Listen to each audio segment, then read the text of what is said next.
April 1st, All Fools' Day. We shall never make anything of democracy until we make fools of ourselves. For if a man really cannot make a fool of himself, we may be quite certain that the effort is superfluous. The Defendant. April 2nd. Modesty has moved from the organ of ambition. Modesty has settled upon the organ of conviction, where it was never meant to be. A man was meant to be doubtful about himself, but undoubting about the truth. This has been exactly reversed. Nowadays, the part of a man that a man does assert is exactly the part that he ought not to assert, himself. The part he doubts is exactly the part he ought not to doubt, the divine reason. Huxley preached a humility content to learn from nature. But the new skeptic is so humble that he doubts if he can even learn. Thus, we should be wrong if we had said hastily that there is no humility typical of our time. The truth is that there is a real humility typical of our time, but it so happens that it is practically a more poisonous humility than the wildest prostrations of the ascetic. The old humility was a spur that prevented a man from stopping, not a nail in his boot that prevented him from going on. For the old humility made a man doubtful about his efforts, which might make him work harder. But the new humility makes a man doubtful about his aims, which will make him stop working altogether. Orthodoxy. April 3rd. It is very currently suggested that the modern man is the heir of all the ages, that he has got the good out of these successive human experiments. I know not what to say in answer to this, except to ask the reader to look at the modern man, as I have just looked at the modern man in the looking-glass.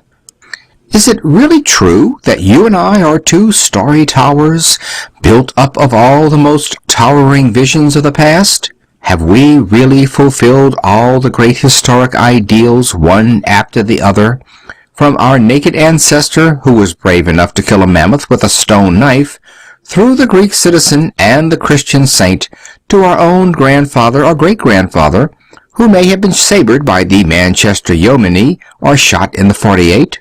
Are we still strong enough to spear mammoths, but now tender enough to spare them? Does the cosmos contain any mammoth that we have either spared or speared? When we decline, in a marked manner, to fly the red flag and fire across a barricade like our grandfathers, are we really declining in deference to sociologists or to soldiers? Have we indeed outstripped the warrior and passed the ascetical saint? I fear we only outstrip the warrior in the sense that we should probably run away from him. And if we have passed the saint, I fear we have passed him without bowing. What's wrong with the world? April 4th. The prophet who was stoned is not a brawler or a moral plot. He is simply a rejected lover. He suffers from an unrequited attachment to things in general. The Defendant. April 5th. Laughter and love are everywhere. The cathedrals, built in the ages that loved God, are full of blasphemous grotesques. The mother laughs continually at the child. The lover laughs continually at the lover. The wife at the husband. The friend at the friend. The Napoleon of Notting Hill. April 6th. Fairy tales do not give a child his first idea of bogey. What fairy tales give the child is his first clear idea of the possible defeat of bogey. The baby has known the dragon intimately ever since he had an imagination. What the fairy tale provides for him is a St. George to kill the dragon. Exactly what the fairy tale does is this. It accustoms him by a series of clear pictures to the idea that these limitless terrors have a limit, that these shapeless enemies have enemies, that these infinite enemies of man have enemies in the knights of God, that there is something in the universe more mystical than darkness and stronger than strong fear. When I was a child, I have stared at the darkness until the whole black bulk of it turned into one Negro giant taller than heaven. If there was one star in the sky, it only made him a cyclops. But fairy tales restored my mental health, for next day I read an authentic account of how a Negro giant with one eye, of quite equal dimensions, had been baffled by a little boy like myself, of similar inexperience and even lower social status, by means of a sword, some bad riddles, and a brave heart. Tremendous trifles. April 7th. The full value of this life can only be got by fighting. The violent take it by storm. And if we have accepted everything, we have missed something: war. The life of ours is a very enjoyable fight, but a very miserable truce. Charles Dickens. April 8th. The old religionists tortured men physically for a moral truth. The new realists torture men morally for a physical truth. Tremendous trifles. April 9th. I sincerely maintain that nature worship is more morally dangerous than the most vulgar man worship of the cities, since it can easily be perverted into the worship of an impersonal mystery, carelessness, or cruelty. Thoreau would have been a jollier fellow if he had devoted himself to a greengrocer instead of to greens. Alarms and excursions. April 10th. Suppose that a great commotion arises in the street about something, let us say a lamp-post, which many influential persons desire to pull down. A gray-clad monk, who is the spirit of the Middle Ages, is approached on the matter, and begins to say, in the arid manner of the schoolman, "Let us first of all consider, my brethren, the value of light. If light be in itself good," at this point he is somewhat excusably knocked down. All the people make a rush for the lamp-post is down in 10 minutes, and they go about congratulating each other on their unmedieval practicality. But as things go on, they do not work out so easily. Some people have pulled the lamp-post down because they wanted the electric light, some because they wanted old iron, some because they wanted darkness, because their deeds were evil. Some thought it not enough of a lamp-post, some too much. Some acted because they wanted to smash municipal machinery, some because they wanted to smash something, and there is war in the night, no man knowing whom he strikes. So gradually and inevitably, today, tomorrow, or the next day, there comes back the conviction that the monk was right after all, and that all depends on what is the philosophy of light. Only what we might have discussed under the gas lamp we must now discuss in the dark. Heretics. April 11th. His soul will never starve for exploits or excitements who is wise enough to be made a fool of. He will make himself happy in the traps that have been laid for him. He will roll in their nets and sleep. All doors will fly open to him who has a mildness more defiant than mere courage. The whole is unerringly expressed in one fortunate phrase: he will be always taken in. To be taken in everywhere is to see the inside of everything. It is the hospitality of circumstance. With torches and trumpets, like a guest, the greenhorn is taken in by life, and the skeptic is cast out of it. Charles Dickens. April 12th. You cannot admire will in general, because the essence of will is that it is particular. A brilliant anarchist like Mr. John Davidson felt an irritation against ordinary morality, and therefore he invokes will to anything. He only wants humanity to want something. But humanity does want something. It wants ordinary morality. He rebels against the law and tells us to will something or anything. But we have willed something. We have willed the law against which he rebels. Orthodoxy. April 13th. I have often been haunted with a fancy that the creeds of men might be paralleled and represented in their beverages. Wine might stand for genuine Catholicism, and ale for genuine Protestantism, for these at least are real religions with comfort and strength in them. Clean cold agnosticism would be clean cold water, an excellent thing if you can get it. Most modern ethical and idealistic movements might be well represented by soda water, which is a fuss about nothing. Mr. Bernard Shaw's philosophy is exactly like black coffee. It awakens, but it does not really inspire. Modern hygienic materialism is very like cocoa. It would be impossible to express one's contempt for it in stronger terms than that. Sometimes one may come across something that may honestly be compared to milk, an ancient and heathen mildness, an earthy yet sustaining mercy, the milk of human kindness. You can find it in a few pagan poets and a few old fables, but it is everywhere dying out. William Blake. April 14th. As it is in politics with the specially potent man, so it is in history with the specially learned. We do not need the learned man to teach us the important things. We all know the important things, though we all violate and neglect them.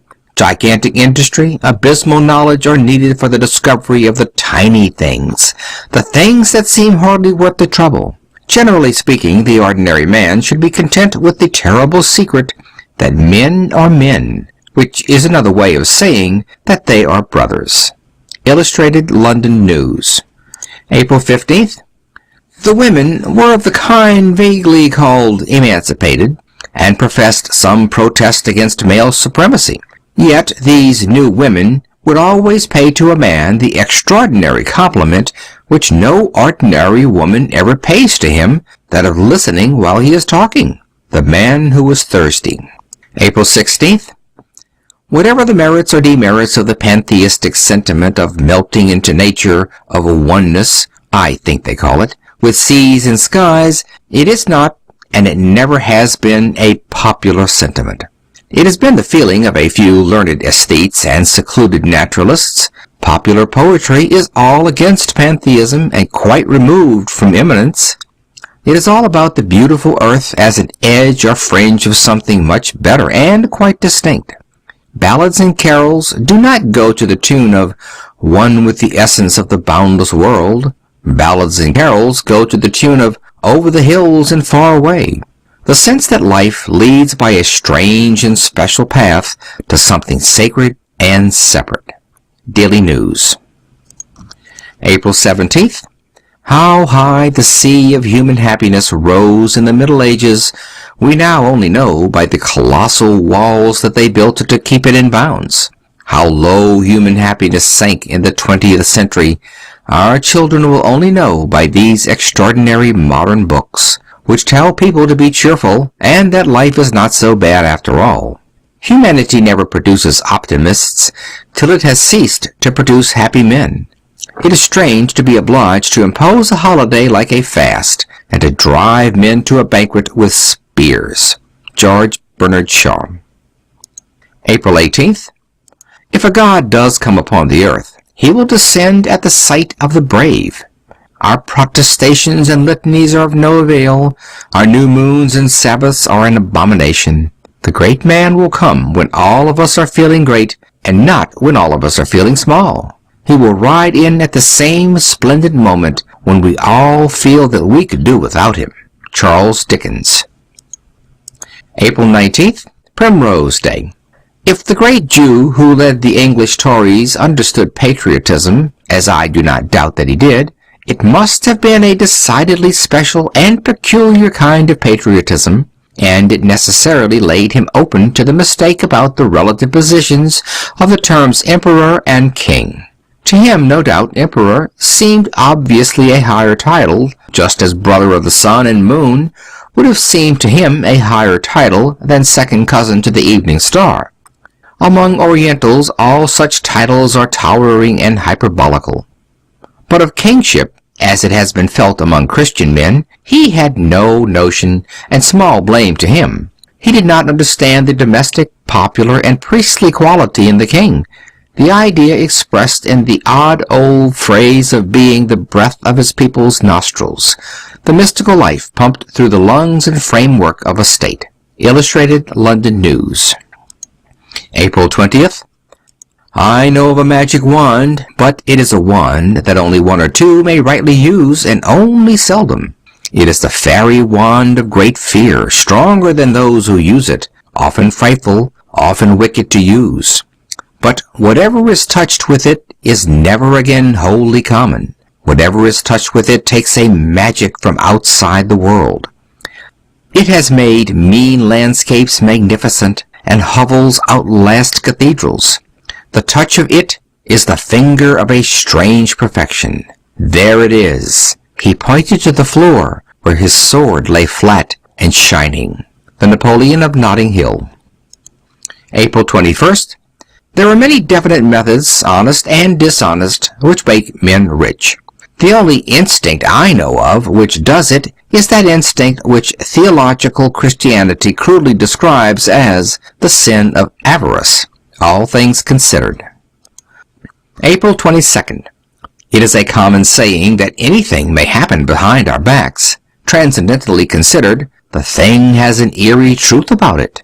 Eden may be behind our backs, or fairyland, but this mystery of the human back has, again, its other side in the strange impression produced on those behind. To walk behind anyone along a lane is a thing that, properly speaking, touches the oldest nerve of awe.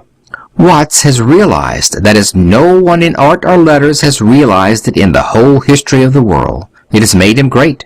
There is one possible exception to his monopoly of this magnificent craze. 2,000 years before, in the dark scriptures of a nomad people, it had been said that their prophets saw the immense creator of all things, but only saw him from behind. G. F. Watts. April 23rd, St. George's Day. I see you how you smile in state, straight from the Peak to Plymouth Bar. You need not tell me you are great. I know how more than great you are. I know what spirit Chaucer was. I have seen Gainsborough in the grass. Tremendous trifles. April 24th. There is no fear that a modern king will attempt to override the Constitution. It is more likely that he will ignore the Constitution and work behind its back. He will take no advantage of his kingly power. It is more likely that he will take advantage of his kingly powerlessness, of the fact that he is free from criticism and publicity.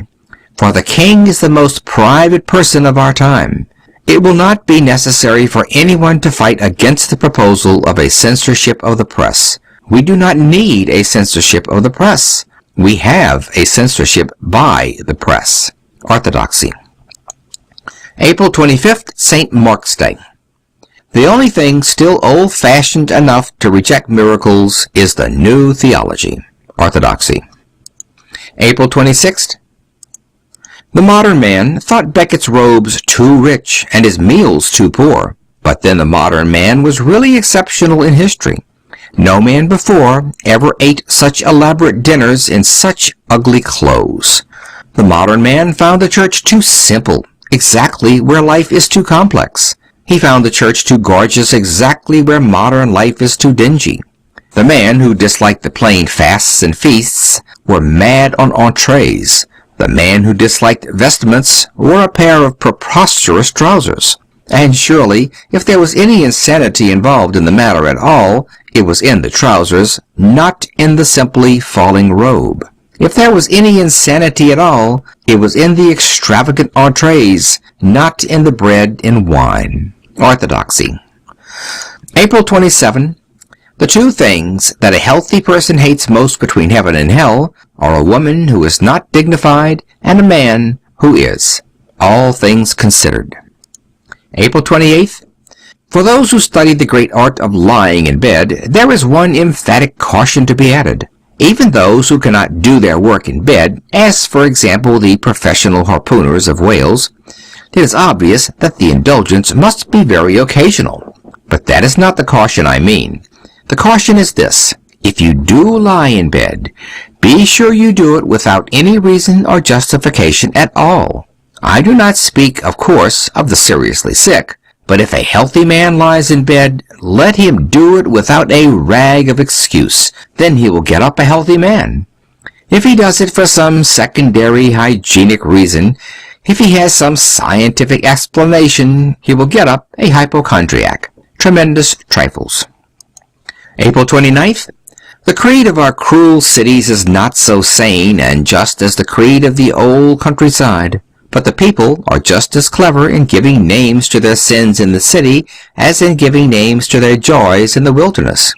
One could not better sum up Christianity than by calling a small, white, insignificant flower the Star of Bethlehem.